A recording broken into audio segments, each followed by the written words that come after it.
Dakota Republican Senator John Thune is a member of the Budget and Finance Committees. He's also chair of the Senate Republican Conference. He joins me now. Senator Thune, good morning, sir. Good morning, Chuck.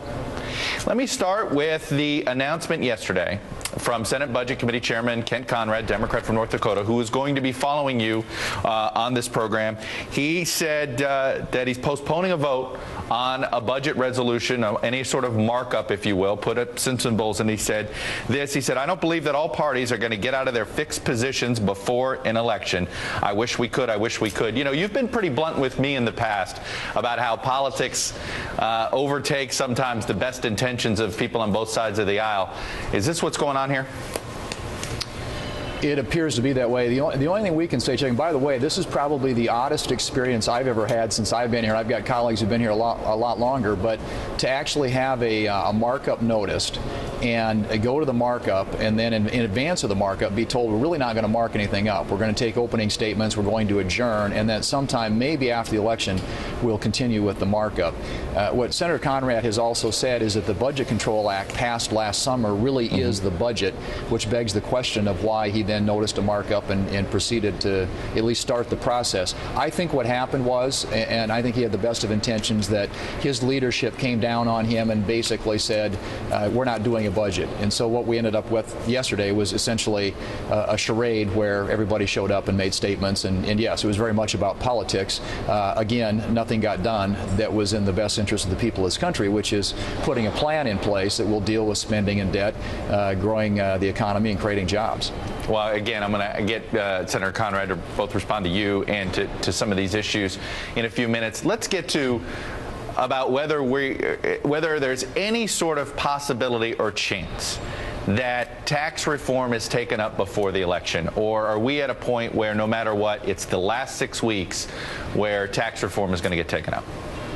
Well, I think it could have started with a budget, but that, you know, because then you have a reconciliation process, you could deal with some of these tax issues, but not having a budget and having all this sort of train wreck at the end of the year where you've got all these expiring tax provisions, you've got the debt limit, you've got the sequester, it looks more and more likely that everything is going to be delayed or deferred until after the election, which is really unfortunate because then you're going to be trying to govern in a lame duck session of Congress. On one hand, I understand that. Now, let me stop you there, but why shouldn't the public weigh in? You know, what's interesting is we're having this large debate between the two parties here about essentially what should bear the greater burden when it comes to deficit reduction. Should it be some of wealthier Americans? Should it be the government itself? And that seems to be the really large debate here, right? The sort of how much of that pie is used in different ways. Why not let the election decide this?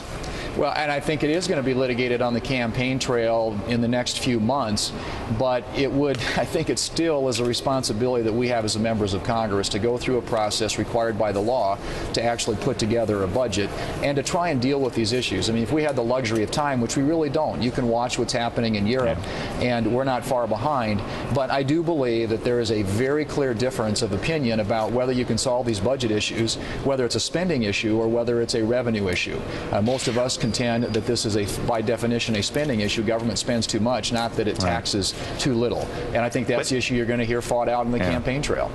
Considering what we're hearing, it's interesting what I've been hearing from Republicans when it comes to are taxes going to go up or not. It does seem as if everybody's in agreement that at least for some wealthier Americans, taxes are going to go up. Their tax bill, their federal tax bill is going to go up. Rates may come down, but some deductions are going to go away. Whatever it is, it appears, is that a fair reading of this, that the wealthiest Americans in some form or another, and the debate is going to be how far down the wealth chain we go, their tax bill is going to go up in 2013?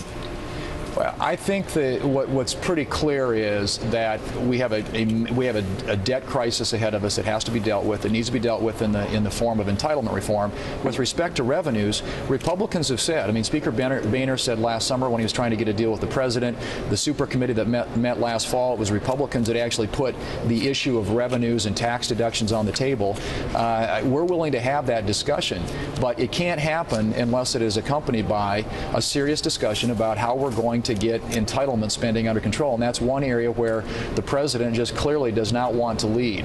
And that's the thing that's frustrating to most of us, because we know that that's what's driving federal spending. That's what's going to take us over the cliff if we don't do something about it. All right, let me get to politics here. If the Romney campaign asks you to participate in the vice presidential vetting process, will you be willing to do that? Turn over papers, tax returns, things like that? I don't expect to get asked. I'm trying to stay off any list, Chuck. And all right, you're not answering that question. Would you participate in that process, though, if they asked you to? They're going to have some very qualified candidates to look at. And so I'm not going to cross any of those bridges until we come to them. But I think well, it does seem to be that I've got you. You traveled on his behalf without him to Colorado over the weekend, things like that. So are we not supposed to look at that as a quote-unquote audition? I'm trying to help the team however I can. You know, I want to see a new president. That's my objective that I can work with to really solve the fundamental problems that we face as a nation right now, and I think I can do that from the United States Senate. All right, fair enough. Senator John Thune, Republican of South Dakota, thanks for coming on this morning. Always good to talk to you. You too.